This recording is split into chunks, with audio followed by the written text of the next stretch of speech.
Welcome to Hood Champion Boxing and Sports. In boxing, you find a way to win or you find a way to lose.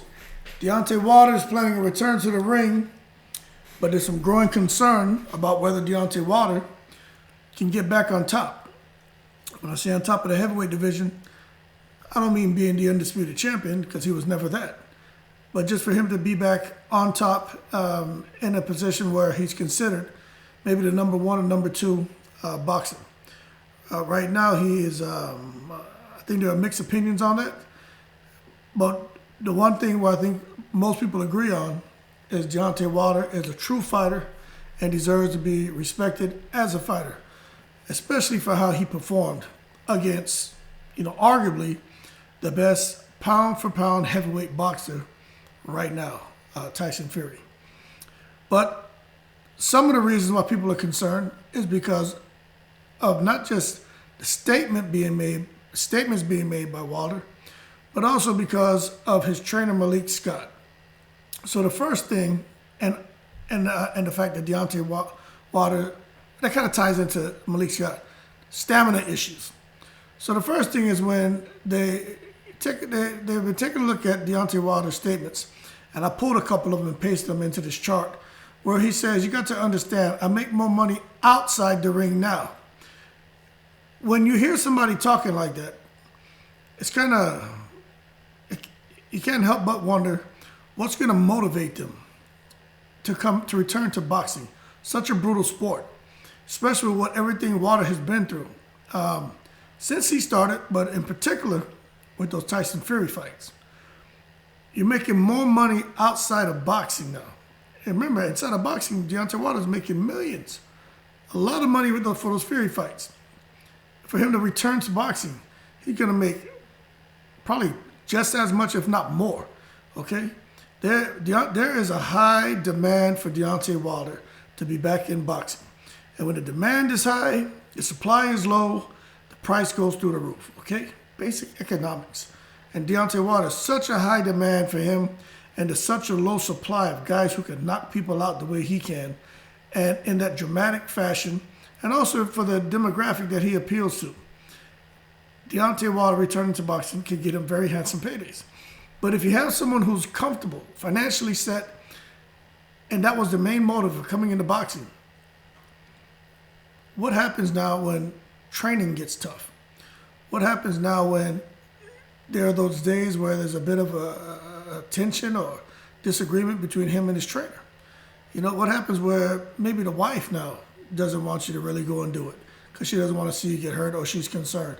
And to be quite honest with you, any of his family members who would try to persuade him not to return to the boxing ring, you'd have to understand their position and why they would be concerned about Deontay Wilder, and just looking long term at how boxing probably has already adversely affected him health-wise, but how it could adversely affect him health-wise. Right? You got to look at what happened in that fight with Fury, those fights with Fury. Doesn't matter what the allegations are. I'm not here to get into that, right? Because we can go back and forth on that. But the fact remains, Deontay Wilder, he was in tough, okay? So for me, with him coming back and talking about how much money he's making outside of boxing, that is almost a reason for a person not to return. But he feels compelled to. He feels motivated to do it. He wants to please his fans. There are a lot of people calling for him to return. He almost feels like Deontay Wilder feels like he's fighting for a bigger cause. He's still fighting for his children. Okay, that will never change. That was a primary. That will never change. That was a primary reason why he got involved in boxing. Okay, box check. Now he's still fighting for family. The next, creating generational wealth. But also, Deontay Wilder has become almost like this leader, kind of for people. And it's not just, not just going to pigeonhole him to just his race, but, anyone across the world that has good in them and has love for all and hate for none, they like Deontay Wilder. But especially, look at some of the continents, one in particular, really, really feel like Deontay Wilder is a voice for them. So Deontay Wilder returning and willing to put his health at risk is much bigger than just him coming back for money. Now, I don't think it's necessary for him to return. There's nothing else for him to prove. But if he comes back, I would hope that that new motivation, because it's not financial anymore, that new motivation as far as being a voice for people, being a face for people, I hope that motivation gives him the strength to push through those challenges, obstacles, adversity that he's going to endure in preparation for the comeback fight. Now, if he can do that, Deontay Wilder should be all right as far as that's concerned. But when you look at the fact that he's like, I have a statue now. The stuff that he's getting right now, there's this thing that I'm not even gonna say the younger crowd says. I just don't talk like that. But I keep hearing the whole thing about giving people their flowers now, right? And I guess that means recognizing you for what you've done now, opposed to waiting until you pass away. Okay, so Deontay Wilder is almost receiving like what's that called, a boxing Hall of Fame type recognition by having this statue put up for him, and he hasn't even made it to the ballot yet, and he's still an active boxer. I'm not saying that's a bad thing. What I'm saying is he's getting it now. It's almost as if they want to punctuate the end of his career and saying, thanks for what you've done. And on your way out, just to show you how much we appreciate and love you, especially here in Tuscaloosa, Alabama, we're going to give you this statue. Now, you don't normally see somebody get something like that when they're still active in a certain sport or in any profession. There's normally, these are, relocation gifts or retirement gifts, stuff like that, or something huge like being put in the Hall of Fame, okay?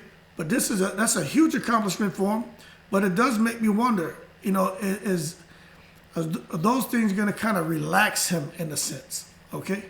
It's like, I made it. I did it. I arrived. I conquered. It's over. On to the next. But I guess we'll find out when Deontay Wilder starts training. Because it's not, we'll find when he gets to the ring, it's if he can even get through the training, okay? So those are the two things that really concern me, is the fact that he says he's making so much money outside of boxing now. So what's the motivation? If it's the people being the voice for people, then okay, that's cool. He already has a statue. That's like a huge, man, talk about receiving accolades, right? That's huge what he received. De La Hoya has that. Evander Holyfield has that. Deontay Wilder has that, the equivalent in Tuscaloosa, Alabama. That's a pretty big deal. But let's say that those two things, those boxes are checked. Those things motivate him, fuel him to return, to come back to dominate. Okay? Now, whether you agree or not, Deontay Wilder did dominate boxing. Okay? Everyone he fought, you could say he fought tomato cans. It doesn't matter what you think. He knocked out all of them. And then when he started getting up there, man, into that upper echelon of fighters, he was still giving them the business. He got in there with Tyson Fury. He still gave Tyson Fury the business. Yeah, he lost those fights, but he showed that he belonged, right? And everyone agrees with that. The consensus is Deontay Wilder is the number 2 to Tyson Fury. But this is where I think we're going to struggle with Deontay Wilder, and as far as him being recognized as, what would be the number 1 if Tyson Fury retired, okay? Tyson Fury has given a blueprint on how to beat Deontay Wilder. Now, for those of you who are already on the keyboard typing up some disgusting comment, right? Hold your horses. Don't act your shoe size, right? I'm not saying the style in which Tyson Fury fought Deontay Wilder is the blueprint. That's not what I'm saying. What I'm saying is Tyson Fury showed, which a lot of us knew, but if you can get Deontay Wilder to let his hands go and really put some mental stress on him, not even the physical, just a little bit of psychological stress on him, by the end of that second or third round, Deontay Wilder is drained. Okay? He is fatigued. He is blowing. Hard wind, man. And any top level heavyweight fighter, Joe Joyce, Andy Ruiz, AJ for sure, Usyk for sure, man, not even have to say Chisora or Dillian White, right? Any guy who has good stamina, if Deontay Wilder can't get them out of there, and he is super tired and blowing wind, he could be in trouble. So what Tyson Fury showed is, you don't have to be big like me. You don't have to be long like me. You don't have to have this boxing IQ like me. But if you can just put a little bit of stress on him and force him to fatigue, then you may have something. You may have something, okay? And I really do believe that is going to be the blueprint that, what is this damn thing here, that a lot of people are going to follow. Now, you may say, well, Tyson Fury is a special fighter. These guys aren't going to be able to do that to him. What I'll say to that is, yes, I think they will be able to get to him if he doesn't knock him out, which he should, because I'm not sure Deontay Wilder is going to, or if he has, stripped away all that muscle he put on. He put on a lot of weight for Tyson Fury, unnecessarily, but you kind of understand what he was trying to do. All right? I'm not sure that extra weight and muscle benefited him at all. And a person can say, well, he withstood Tyson Fury's onslaught and he came back. He caught him, knocked him down twice after he had already gone down. So it was the weight that helped him to absorb those blows from Tyson Fury and remain on his feet. I mean, I'm not so sure that's the case. When he was walking around, he had 211 pounds or whatever it was. He was able to drop him. He's dropping everybody. The guys seasoned on the canvas. So I'm not sure if that extra weight helped as far as his punch resistance, but I do think it hurt him where he fatigued a lot quicker. Now, he did get towards the end of the fight, but don't say, oh, he showed he had stamina because he got to like round 11. Man, God got him to round 11, man, because that fight should have been stopped a long time ago. But there were times, and they got to be honest, towards the end of some of those rounds where he was hurting Tyson Fury. And you can see Deontay Wilder, that's what they say, the mind is amazing, man. It is just amazing. When he hurt Tyson Fury, it's like he got this burst of energy. And he started letting his hands go, but then the round went in. So Deontay Wilder got close, more than just that one round. I think it was like round 4 or 5. I can't remember which round it was, but it was early in the fight. It's more than just that one round where he almost got Tyson Fury out of there. It was several times after that, but it was more towards the end of the round. There was a couple of times where he clipped Tyson Fury in the middle of the round, but he just didn't have anything to go in there and try to finish him off. And Tyson Fury still had a lot of stamina. And, he was handling the punches decent. So going into this fight with Helenius, if that's who he's going to fight or whoever it is, my concern is his trainer, Malik Scott. I get it. The whole thing about the energy, the whole thing about them being, friends, and the guy being his brother, I get all that. I respect all that. I think that's outstanding to be able to have that kind of relationship with somebody. That is a wonderful, wonderful thing. It really is. But we gotta be real with ourselves. Is Malik Scott the guy to really get Deontay Wilder beyond Helenius? To get Deontay Wilder, let's say, beyond an AJ? You know what that relationship reminds me of? I'm gonna be honest with you. It's like when Deontay Wilder, Jay Diaz, man, who's the guy he fired, man? The Olympian, man, Mark Breland, right? When them three were together, and everything happened after that second fight, and then Deontay Wilder decided, they had that riff or whatever, Deontay Wilder decided he didn't want Mark Breland, right? So now he has someone who's close to him, where they have good energy, but the guy may not be the best trainer, right? It's the same thing Miguel Cotto did when his uncle Evangelista and him fell out. Now he went, remember Evangelista threw the brick through the Jaguar and all that crap? Then Miguel Cotto brought in someone who knew about training. It was more of his friend. They had good energy and brought him in to train him, and Miguel Cotto looked horrible. But he was going more off of the energy. Now, I'm not saying Malik Scott, his qualifications are the same as that guy. But what I'm talking about as far as the relationship between the boxer and the trainer. That guy was not the best choice for Miguel Cotto. And once he left that guy, he went with Pedro Diaz. He got back to looking pretty decent. Bumped Diaz, got with Freddie Roach, and got back to his winning ways and extended his career a little bit, I feel. With Deontay Wilder, I don't think Malik Scott is the fit for him. I know he's loyal. He's all about energy. But I think he needs to push Malik Scott to the side and pick up somebody who's used to training guys like a Deontay Wilder and can get him to get his stamina up and really focus on, man, maybe utilizing that left hand a little bit better, establishing his center of gravity and really getting off that right hand at the right time. You know, I'm not sure Malik Scott is the guy for that job.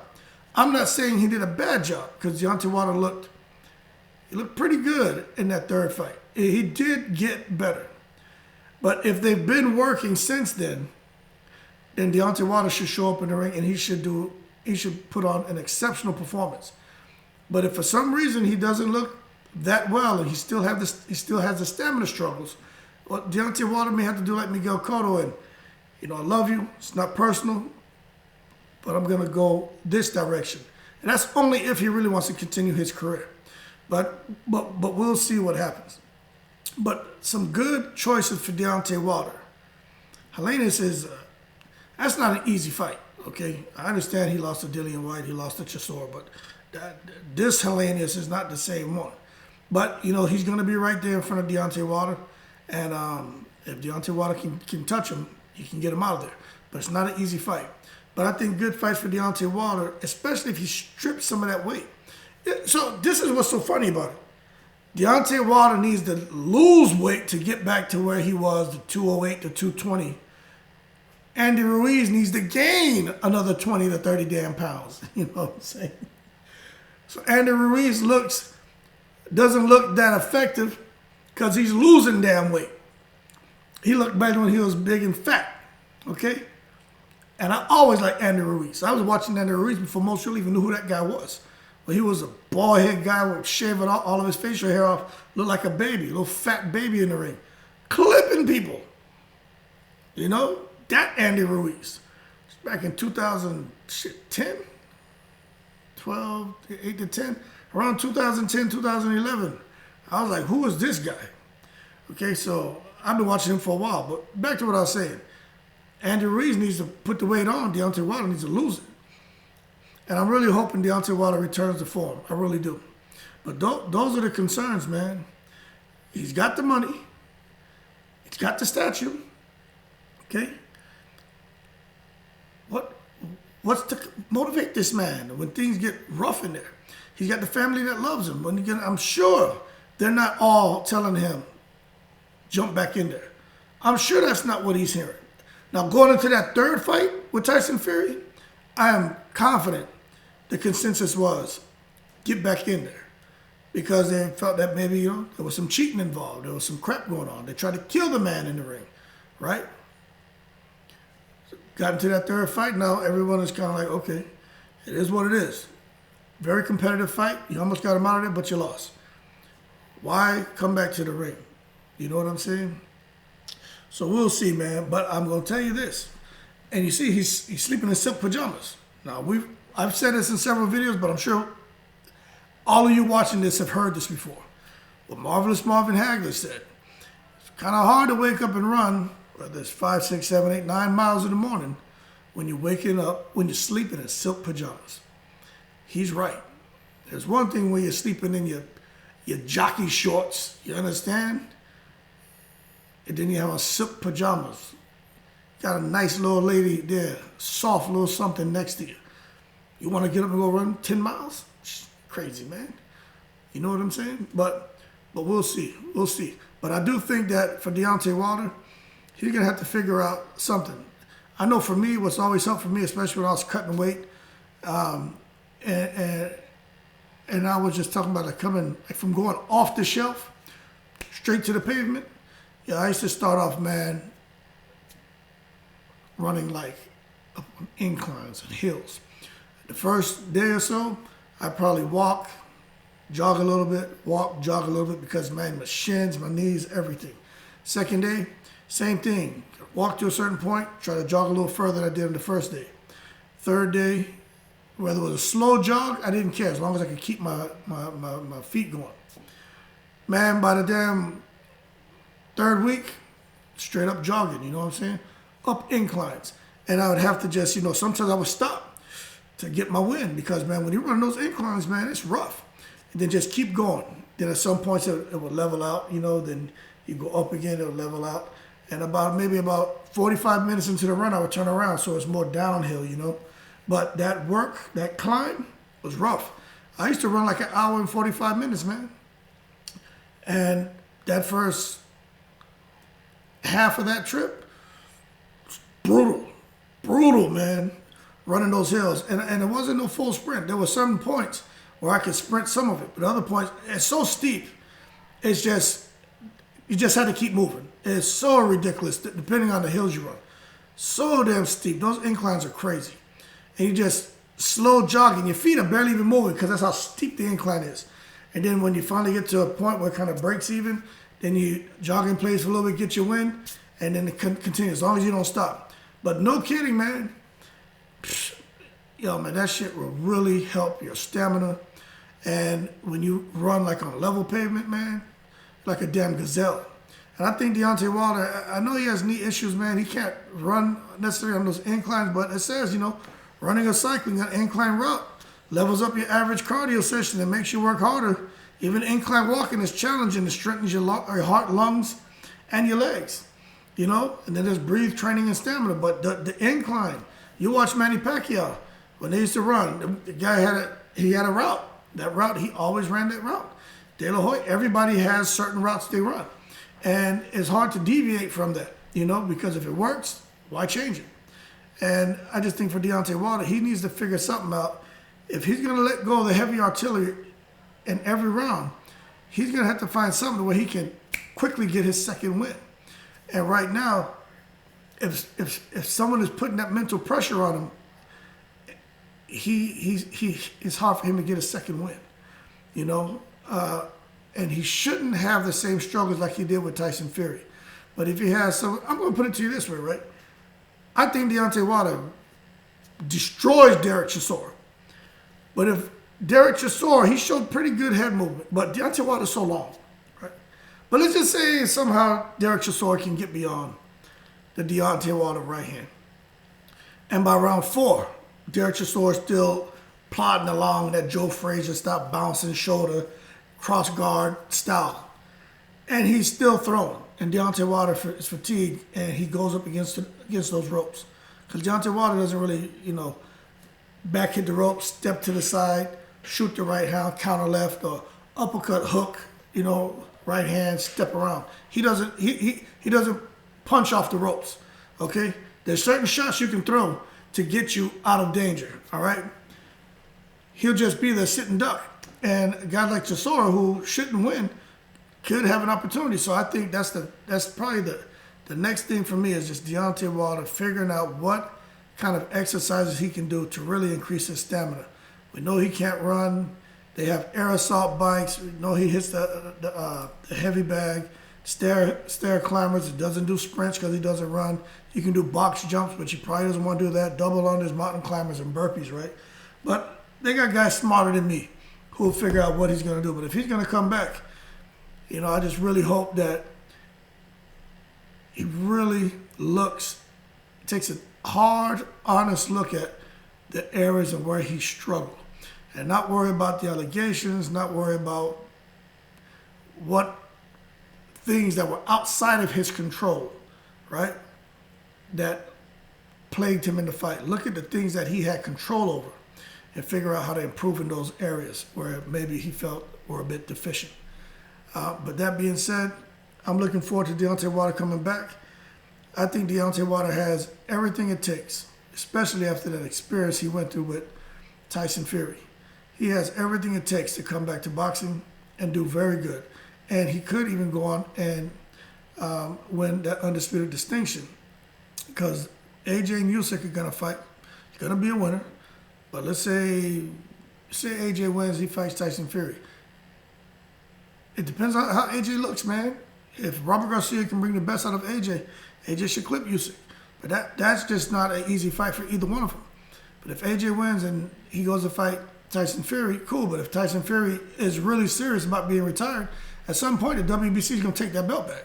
They're trying to work with him. But if they take that belt back, and then nowadays, boxing has a way it works. As things happen, next thing you know, they could have the belt up. You just never know what happens, man. This is so damn corrupt. Where Deontay Wilder ends up fighting maybe AJ for that WBC belt and for an undisputed distinction. You would think he would have to go and fight somebody like a Frank Sanchez or someone else, and the winner of that would go into a fight with AJ. But, man, when it comes to money, especially that damn WBC, first of all, the money. Two, they're going to create some funky belt. You know what I'm saying? I don't even know what they would call it, but it's going to be some crazy-ass belt they would create. And they'd have to get it on. But styles make fights, man. I think Deontay Wilder would fare pretty good against AJ. But I just don't think Deontay Wilder's just going to go in there and blow him out. I think whoever gets hit first. Because both of them hit like goddamn mules, man. So whoever lands first is the person who's going to win that fight. But if Deontay Wilder can drop some weight and still have that whip-like right hand, man, and power on the end of that punch, he's going to hurt a lot of these guys. He's going to keep knocking these guys out. He's a smarter fighter now. He has more experience now. But at the same time, he's a damaged fighter too. Okay, so I'm just calling it like it is, man. And I like Deontay Wilder. I'm always rooting for Deontay Wilder, man. I root for AJ too, but I root for Deontay Wilder more than all these guys, because I just understand that man's story, especially with the child, man, the daughter and all that. That just hits home with me. This guy come from talking about finding a way to win. I just get into that. You know what I'm saying? But as far as just boxers, I like all them guys. I think any of them could win at any time. I like Andy Ruiz's story too. But Deontay Wilder is the one, man. He's been consistent. Whether you like him or not, he's consistent. And he's consistent and he's loyal. It may cause his, downfall in boxing, but he's loyal and it is what it is. You got to respect it. But that being said, Deontay Wilder, we'll see if he has that motivation, if he still has that will, if he still wants to do it. But, I think we'll get those questions answered during his training. If he can get through a training camp and come out and actually get into the ring on fight night, that'll answer a lot of questions. Because I don't think, honestly, if the money's that good right now, he's got the statue and he got the loved ones who may be telling him don't do it, he's not going to do it. So that's what I think. But like and subscribe if you enjoyed the video. Shout out to all the veterans. Appreciate your support. We're almost there at 1,000 subscribers, man. It looks good. I really appreciate everyone who subscribes. I even appreciate you guys who come into the comments, providing insightful comments, and then a couple of you who act your shoe size. That's cool too, because, it's just nice to see the contrast of opinions and stuff like that. But as always, y'all keep cool. I'm in the breeze.